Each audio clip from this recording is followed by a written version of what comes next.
Hello friends. आज 1 जून से हम लोग एक एथिक्स की सीरीज जून एंड जुलाई में स्टार्ट करने जा रहे हैं after completing economic series. And I believe कि आपको इकोनॉमिक्स की जो मैंने वीडियोस बना के दिए उससे आपको फ़ायदा हुआ होगा। अब मैं आपके साथ जो अगले 2 मंथ्स इस प्लेटफॉर्म पे इस यूट्यूब चैनल पे करूँगा वो है एथिक्स, क्योंकि आप लोगों का डिमांड था एथिक्स का। आप लोगों ने मेरे को बहुत सारे लोगों के ईमेल्स आए कि सर एथिक्स में हमें प्रॉब्लम होती है। आज मैं आपको एक चीज अश्योर करना चाहता हूं कि नेक्स्ट 60 डेज में मैं आपको 30 डिफरेंट एथिक्स के कॉन्सेप्ट्स पढ़ाऊंगा, एक फॉर्मेट में पढ़ाऊंगा। इस फॉर्मेट को समझिएगा। इस फॉर्मेट के लिए मैंने आपको वर्कबुक दी हुई है, वो वर्कबुक आपको मेरे टेलीग्राम चैनल पे मिल जाएगी। मेरे टेलीग्राम चैनल का लिंक इस वीडियो के डिस्क्रिप्शन में आपको मिल जाएगा। आप प्लीज़ उस वर्कबुक को डाउनलोड कीजिएगा, उस वर्कबुक का प्रिंट आउट लीजिएगा, और उस वर्कबुक के प्रिंट आउट के बाद आप उस वर्कबुक में ही जिस तरीके से मैं आपको कॉन्सेप्ट समझा रहा हूँ इन वीडियोस में उनको वहीं पर करिएगा। आई प्रॉमिस यू, आप 4 कॉन्सेप्ट्स यानी कि 4 वीडियोस देख लो। आप 4 वीडियोस के बाद एथिक्स में कंफर्ट पाओगे, आपको कॉन्फिडेंस आएगा, एंड आई अश्योर यू कि आप एथिक्स को इजीली हैंडल कर पाओगे। आपने अगर वर्कबुक डाउनलोड की है तो आपको पता होगा कि वर्कबुक में मैंने एक फॉर्मेट बनाया है, और ये फॉर्मेट मेरा खुद का इनोवेशन है। मैंने यहाँ पर बच्चों को एथिक्स पढ़ाने के टाइम पे एक प्रॉब्लम समझी है, और वो प्रॉब्लम ये है कि बच्चों को कॉन्सेप्ट समझ आ जाता है, थ्योरी समझ आ जाती है, बट दे नेवर अंडरस्टैंड कि वो कॉन्सेप्ट को अप्लाई कैसे करना है, उस कॉन्सेप्ट को किसी एथिकल थिंकर के कोटेशन से कैसे लिंक करना है, और उसको केस स्टडी में कैसे प्रयोग करना है। मेरा इंडेवर ये रहेगा कि इन सारे वीडियोस के थ्रू आपके ये सारे प्रॉब्लम्स को मैं सॉल्व करूं, और आपको ये जो कॉन्सेप्ट्स मैं यहाँ पर पढ़ाऊंगा उससे आपको ये भी समझ आएगा कि जब मैं एथिक्स की कोर्स में क्लासेस लेता हूँ और जो क्लासेस लूंगा 2026 के एस्पिरेंट्स के लिए, तो उनको किस तरीके से, किस रिगरस तरीके से हम लोग एथिक्स को पढ़ेंगे, ताकि आपको कंप्लीट कॉन्फिडेंस आए कि आप एथिक्स एक ऐसा पेपर है जिसमें आप अच्छा परफॉर्म कर पाओ। तो without wasting further time let's get going. I hope आप सभी के पास वर्कबुक का प्रिंट आउट होगा। प्लीज़ वर्कबुक का प्रिंट आउट लेके ही क्लास अटेंड करिएगा, क्योंकि उसमें एक फॉर्मेट है। उस फॉर्मेट में अगर आप अपने नोट्स बनाएंगे जो मैं डिस्कस कर रहा हूँ, they will be very fruitful for you for your revision. So my sincere advises, Telegram link नीचे डिस्क्रिप्शन में दिया है, प्लीज़ वर्कबुक का प्रिंट आउट लेके बैठिएगा। हमारा सबसे पहला कंसेप्ट जिसको हम समझेंगे जो एथिक्स में बड़ा इंपॉर्टेंट होता है, दैट इज कॉल्ड इंटेग्रिटी। ये इसलिए भी इंपॉर्टेंट है क्योंकि बहुत सारी यूपीएससी में एथिक्स की केस स्टडीज भी इस इंटेग्रिटी के कॉन्सेप्ट पे बेस्ड है।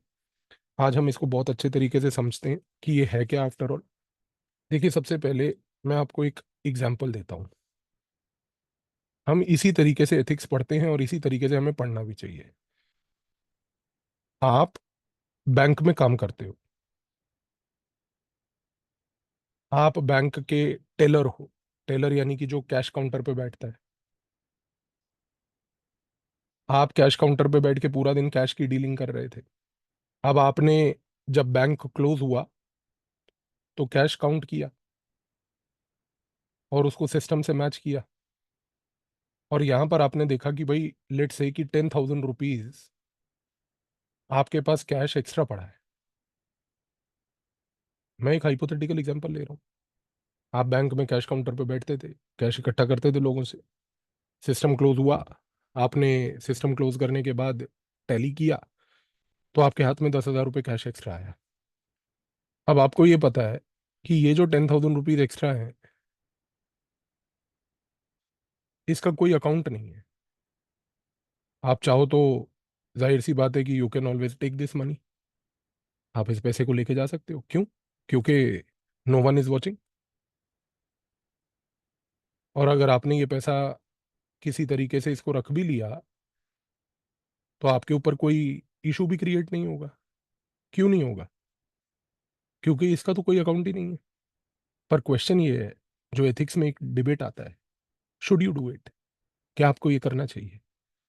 तो ये एग्जाम्पल हमें ये सिखाता है कि एथिकली ये जो 10,000 रुपीज एक्स्ट्रा हमें मिले, ये हमें ले जाकर रिपोर्ट करने चाहिए। एक एथिकल आदमी ये करेगा। वो एथिकल आदमी कभी भी इस 10,000 रुपीज को अपने पास लेके जाएगा नहीं। इसको कहते हैं, एक साधारण सिंपल लैंग्वेज में, इंटेग्रिटी। अब ये चीज आपको क्लियर हो गई एग्जाम्पल के थ्रू। अब मैं आता हूँ कि हमारी बेसिक अंडरस्टैंडिंग यहाँ पर क्या बनी। वर्कबुक में देखिएगा, नेक्स्ट आपका कॉलम बेसिक अंडरस्टैंडिंग का है, वहां पर ये चीज़ को अब आप समझिए जो मैंने आपको बताई कि इंटेग्रिटी का क्या मतलब है। मैंने आपको बोला, हमारे एग्जाम्पल से जो हमें समझ आया कि integrity means doing the right thing, doing the right thing, सही चीज करना। कब? एक साधारण लैंग्वेज में, even when no one is watching, जब आपको कोई देख नहीं रहा है और आपके पास कंप्लीट लिबर्टी है, उस समय भी आप एक राइट थिंग करो। इसको कहते हैं इंटेग्रिटी। ये बेसिक अंडरस्टैंडिंग है। तो जो बैंक के अंदर आप कैशियर थे, टेलर थे, आपने एक्स्ट्रा कैश पाने के बाद भी राइट थिंग ये करी कि उस 10,000 एक्स्ट्रा को जाके रिपोर्ट किया। ये चीज होती है इंटेग्रिटी, एक बेसिक अंडरस्टैंडिंग की। पर हम ये यूपीएससी में तो ऐसे नहीं लिखेंगे, ये तो हमारे समझने के लिए है। इसी रीजन से आप वर्कबुक में देखोगे मैंने नेक्स्ट पार्ट लिखा है, how to write it in UPSC. अब अगर मान लो बच्चे एग्जाम में क्वेश्चन आता है इंटेग्रिटी को लेके, पार्ट ए में थ्योरी में, या उसका एप्लीकेशन आएगा भी पार्ट बी में, तो वो तो हम देखेंगे ही। पर पार्ट ए में अगर थ्योरी में क्वेश्चन आ जाए इंटेग्रिटी क्या होती है, तो आप क्या करोगे? आप समझने के बाद ये करोगे, आप लिखोगे कि इंटेग्रिटी रेफर्स टू, और ये कोई मेरी डेफिनेशन नहीं है बेटा, ये एक तरीका है जैसे हम फॉर्मली एनालिटिकल एबिलिटी डिस्प्ले करते हुए एक्सप्रेस करते हैं आंसर्स को यूपीएससी में। सो यहां आप लिखोगे integrity refers to the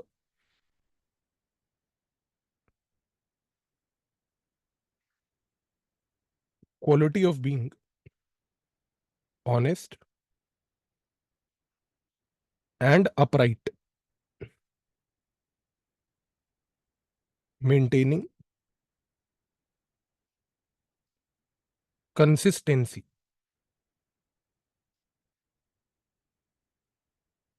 in the values, principles and actions in professional and personal life. देखो कितनी सिंपल सी डेफिनेशन है, पर कितनी पावरफुल है।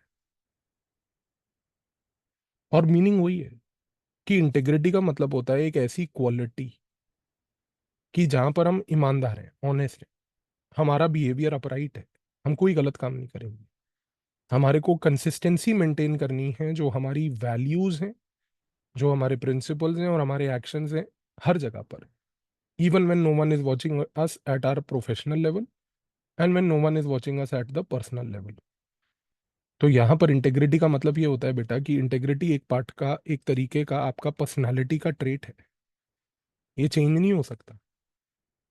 इंटेग्रिटी जो है आपके पर्सनालिटी का ट्रेट है। आप इंटेग्रिटी ये नहीं कह सकते कि मैं सिर्फ प्रोफेशनल लाइफ में दिखाऊंगा और पर्सनल लाइफ में नहीं दिखाऊंगा, आपको दोनों जगह इंटेग्रिटी दिखानी है। क्योंकि जब आपको कोई नहीं देख रहा है, आप उस समय भी ऑनेस्टी से काम करो, अपराइट तरीके से काम करो, और आपके जो वैल्यूज हैं, प्रिंसिपल्स हैं और एक्शन हैं, उनमें कंसिस्टेंसी हो। इस पूरे थॉट प्रोसेस ऑफ डेफिनेशन में जो यूपीएससी लेवल की है, मैंने कोई ऐसा वर्ड यूज नहीं किया जो हाई फाई वोकेबलरी है या फ्लारी लैंग्वेज है। बस एक फॉर्मल लैंग्वेज है, ये सीखनी है आपको, ये आप सीख लो, एंड इट्स नॉट डिफिकल्ट। तो इंटेग्रिटी का बेसिक एग्जाम्पल, उसका सिंपल मीनिंग, उसका यूपीएससी लेवल का डेफिनेशन, आई थिंक ये तीनों चीजें अब आपको क्लियर हो गई। अब आगे बढ़ते हैं। एक एथिकल थिंकर है और उन्होंने एक कोट दिया है विद रिस्पेक्ट टू इंटेग्रिटी, तो आइए वो देखते हैं वो क्या है। थिंकर का नाम है Confucius.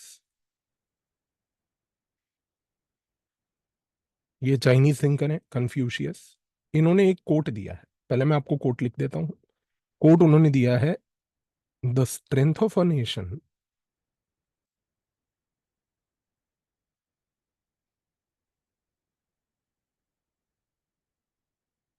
derives from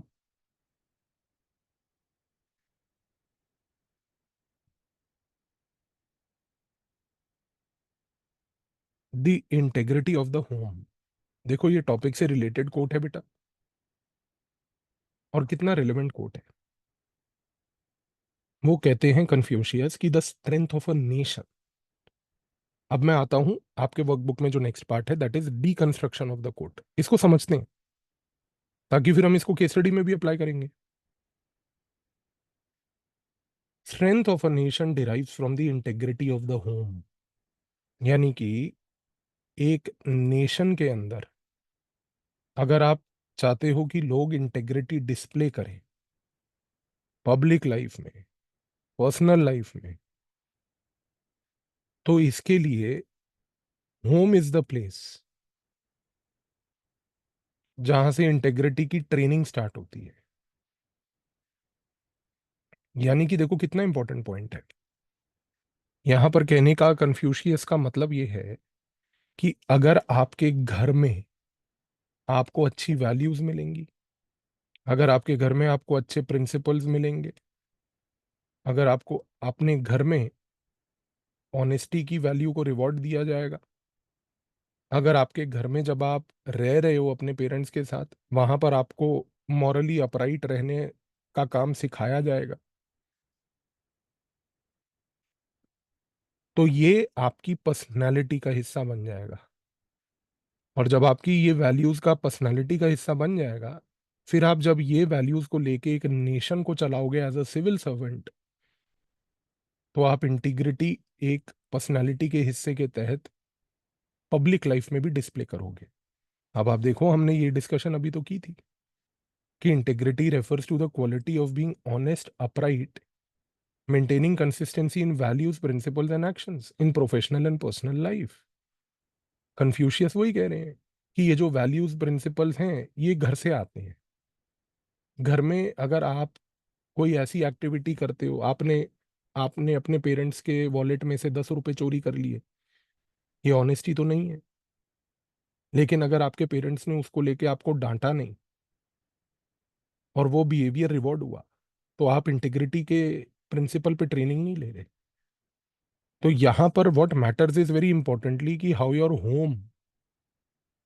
child rearing practices, जो हम सीआरपी कहते हैं, चाइल्ड रेयरिंग प्रैक्टिसेस। कन्फ्यूशियस कह रहे हैं कि चाइल्ड रेयरिंग प्रैक्टिसेस डिसाइड करती हैं उस नेशन की इंटेग्रिटी को।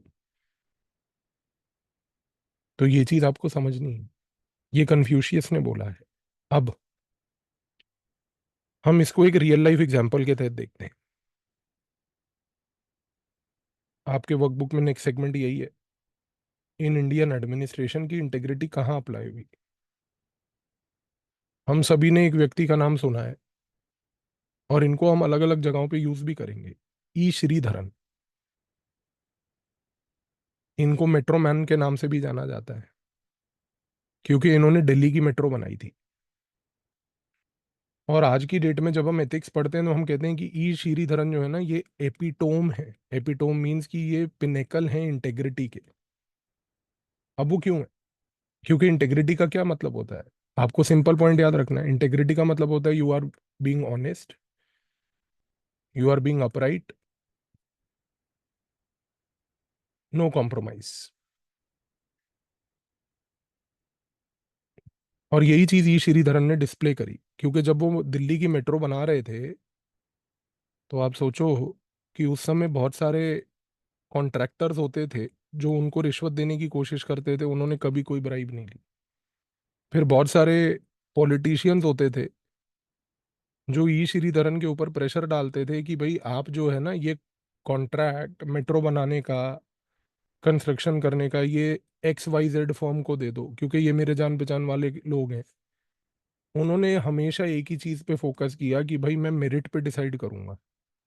मेरिट का मतलब ये होता है कि मैं कॉन्ट्रैक्ट उसको दूंगा जिसके पास इस कॉन्ट्रैक्ट को एग्जीक्यूट करने की कैपेबिलिटी है, क्योंकि हमें पब्लिक के वेलफेयर के लिए मेट्रो बनानी है।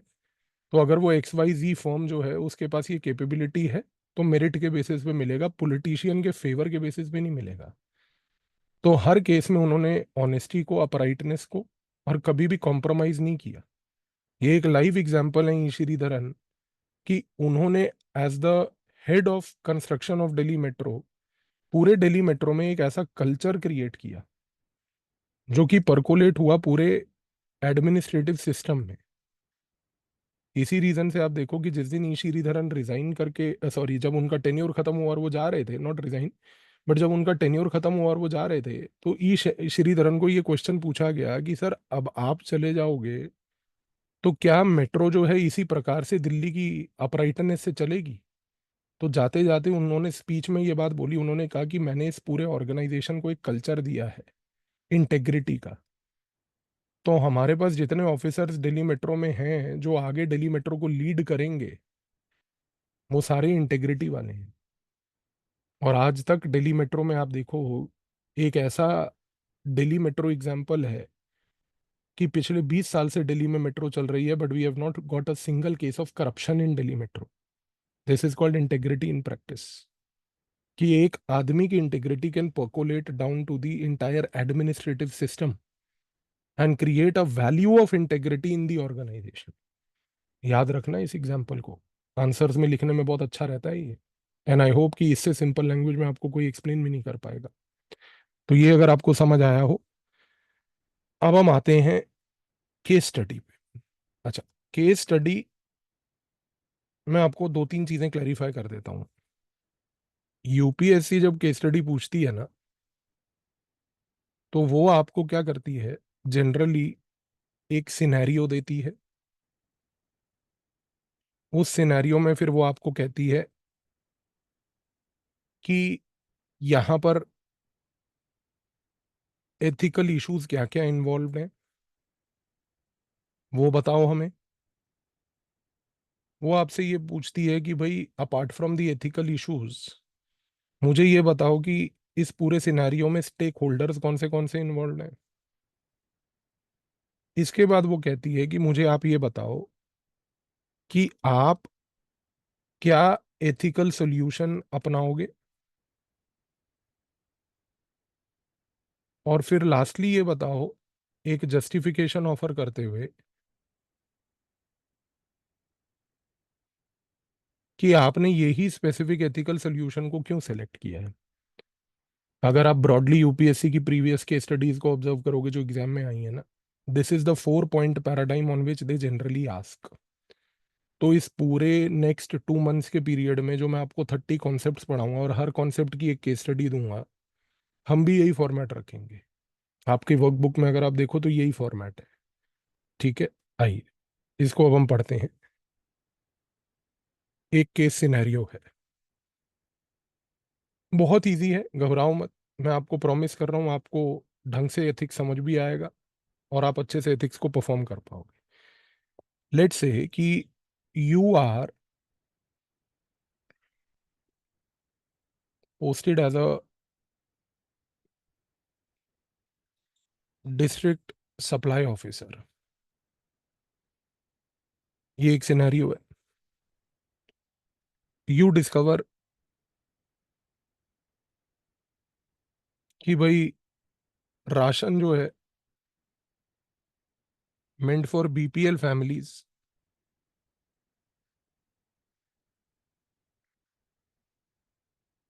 Is being siphoned of.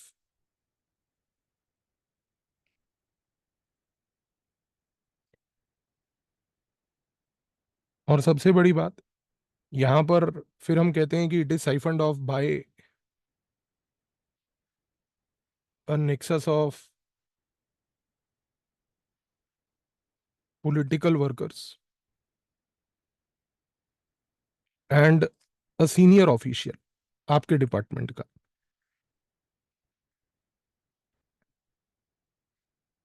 If you report this issue, your transfer is certain. तो देयरफॉर अब हम आते हैं क्वेश्चन पे कि identify ethical issues involved and stake holders, give a solution and justification for the solution. तो just for the sake of पहली case, मैंने ये केस जो आपके वर्कबुक में भी लिखा हुआ है उसको यहाँ पर आपके सामने लिख दिया, ताकि हमें पहले केस को समझने में आसानी हो जाए। उसके बाद फिर सेकंड ऑनवर्ड्स हम नहीं करेंगे ये काम। फिर हम डायरेक्टली जो वर्कबुक में लिखा हुआ है उसको वहीं से पढ़ के आगे बढ़ जाएंगे। केस सिनेरियो कहता है कि आप एक डिस्ट्रिक्ट सप्लाई ऑफिसर हो, बीपीएल फैमिलीज के लिए राशन था, वो आप देख रहे हो कि साइफन ऑफ किया जा रहा है, यानी कि कहीं से उसको निकाल के चोरी किया जा रहा है। चोरी करने वाले कुछ पॉलिटिकल कार्यकर्ता हैं और साथ में एक सीनियर अधिकारी है आपके डिपार्टमेंट का। अगर आपने इस चीज को रिपोर्ट किया तो जाहिर सी बात है कि आपका ट्रांसफर इमिनेंट होगा। अब आप क्या करोगे? बहुत सिंपल। इस पूरे डिबेट में बेटा कॉमन सेंस लगा के सोचो कि एथिकल क्वेश्चन क्या है। आपके सामने एक गलत चीज हो रही है, आप कैसे रिस्पॉन्ड करोगे? जब आप देख रहे हो कि एक गलत चीज हो रही है, जाहिर सी बात है कि यहां पर एक एथिकल क्वेश्चन ये है कि there is a corruption involve.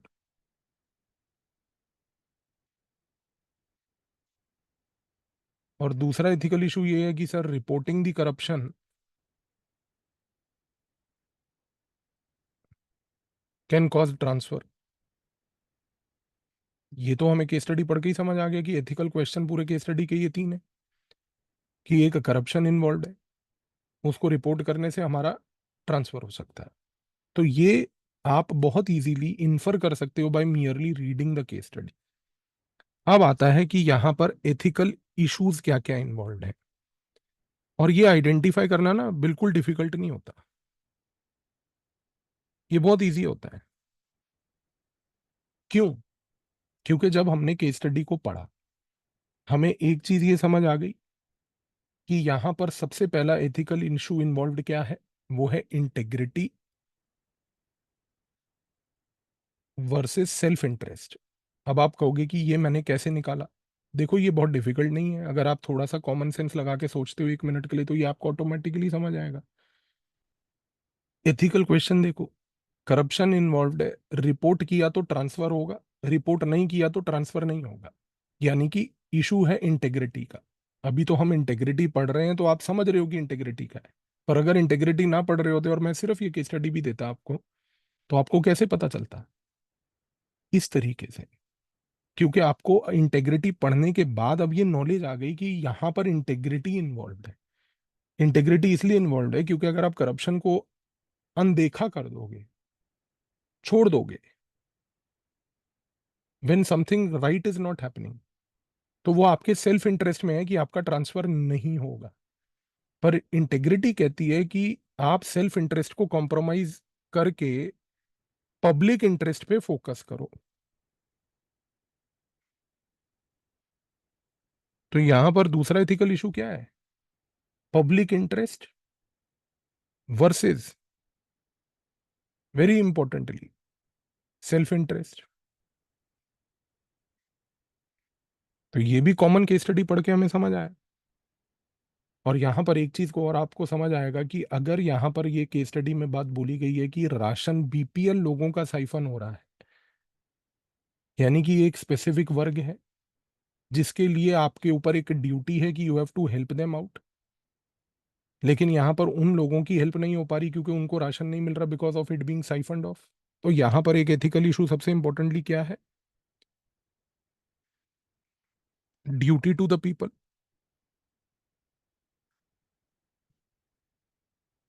Versus fear of transfer.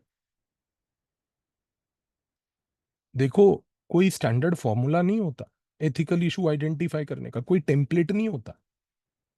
Ethics के कॉन्सेप्ट्स अगर दिमाग में क्लियर हैं, सिलेबस अगर आपने पूरा एथिक्स का पेपर 4 का जो पार्ट 1 है अगर वो पूरा डीपली पढ़ा हुआ है, तो एथिकल इश्यूज इजीली आइडेंटिफाइबल होते हैं because that churning in your mind of the concepts can easily help you to infer these ethical issues. तो यहां पर integrity versus self interest, public interest versus self interest, duty to the people versus fear of transfer, ये तीन ethical issues involve हैं। अब stake holders क्या क्या हैं सर? ये तो बहुत इजी है। स्टेक होल्डर्स में सबसे पहले तो यहां पर देखिए, एक तो आप ही हैं, district supply officer, BPL families हैं हु आर बेसिकली अफेक्टेड। इसके साथ साथ करप्ट ऑफिशियल्स हैं, इसके साथ साथ गवर्नमेंट इंस्टीट्यूशन है जो पब्लिक ट्रस्ट को मेंटेन करता है, और पॉलिटिशियंस हैं, क्योंकि जो पॉलिटिकल पार्टी के वर्कर्स हैं वो पॉलिटिशियन के सपोर्ट के बिना तो काम नहीं करेंगे। तो ये तो बहुत इजीली आइडेंटिफाइबल है कि भाई these are the key stakeholders involve. Question ये आता है कि भाई स्टेक होल्डर्स आइडेंटिफाई करो, लो कर दिए, कितनी इजी है, क्या मुश्किल था। अब सोल्यूशन क्या है? प्रॉब्लम सारी यहां स्टार्ट होती है कि अब आप यहां लिखोगे क्या। आइडेंटिफाई करना और चीज से इन्फर करना तो इजी है, बट आंसर क्या लिखोगे? मैंने आपको बताया कि यहां पर एक डिलेमा है। आपने रिपोर्ट कर दिया इशू तो ट्रांसफर, और डिलेमा है कि रिपोर्ट नहीं किया तो no transfer, hold of the position. हो सकता है कि पैसे भी मिल जाए। तो अब आप क्या करोगे? कॉमन सेंस लगाओ। कोई प्री प्रिपेयर्ड सोल्यूशन नहीं होता एथिक्स में, कोई प्री प्रिपेयर्ड फ्रेमवर्क नहीं होता एथिक्स में। Ethics is a test of your own common sense and your common understanding. जैसे ही एग्जामिनर को पता चला कि आप प्री डिफाइंड प्री प्रिपेयर्ड रट्टे लगा के आए हो, वो 0 मार्क्स देगा। आप अपने आप को put your self in the shoes of that district supply officer, और उस हिसाब से सोचो। आपके सामने ये प्रॉब्लम है कि करप्शन को रिपोर्ट करा, ट्रांसफर, करप्शन को रिपोर्ट नहीं करा, no transfer, probably some financial gain also. क्या करोगे आप सबसे पहली चीज ये करोगे, कॉमन सेंस ये कहता है, number one, document the corruption जो हो रही है, जो आपके सामने ये साइफनिंग ऑफ हो रहा है। Number two, send the report to vigilance department, ताकि वो अपने लेवल पर इनिशिएट करें inquiry. Number three, alert anti corruption NGO to put pressure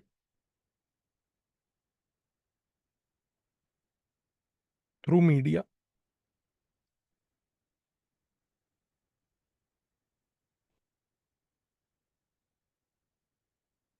safeguard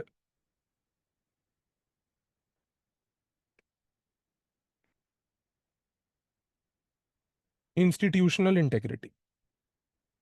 common sense की बात है, यहां पर कोई प्री डिफाइंड फॉर्मूला नहीं है जिसके बेसिस पे आप ये करोगे।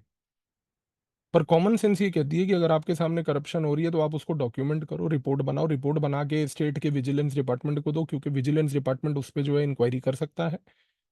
एक लोकल कोई एंटी करप्शन एनजीओ को आप अलर्ट कर दो कि ऐसी करप्शन देखी जा रही है, अगर आपको दिखे तो आप बताना। तो जाहिर सी बात है कि एनजीओ जो ऐसे होते हैं ऑपरेट करने वाले, they start looking through this corruption, जिससे कि पूरे मीडिया में एक प्रेशराइजेशन का सिनेरियो क्रिएट होगा। और आपके ओवरऑल सोल्यूशन से पहली बात तो इंस्टीट्यूशनल इंटेग्रिटी होगी, जो कि अपहोल्ड होती है। अब सवाल उठता है कि भाई हाउ डू यू जस्टिफाई जो आपने ये सोल्यूशन लिया है? जस्टिफिकेशन सिंपल है, क्योंकि as per the constitution, as per Indian constitution and civil service values, common sense हमें ये कहती है कि कॉन्स्टिट्यूशन और सिविल सर्विस वैल्यूज के तहत are primary duties towards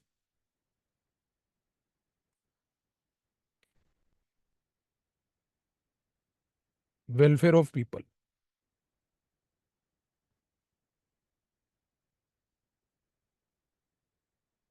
it is towards the welfare of people and drawing from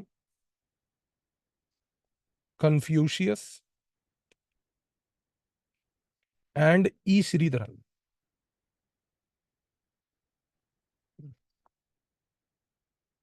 N officer must protect morally upright behavior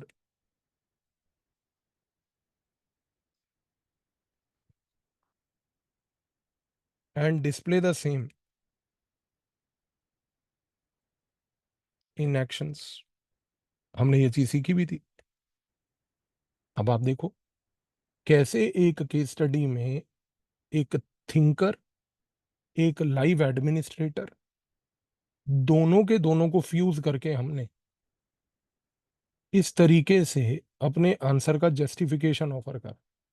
हमने civil service values, constitution, Confucius और श्रीधरन, चार चीजों का ब्लेंड करके अपना आंसर लिखा। आपको लगता है कि इसके बाद एथिक्स में आपको मार्क्स नहीं मिलेंगे? क्यों घबरा रहे हो?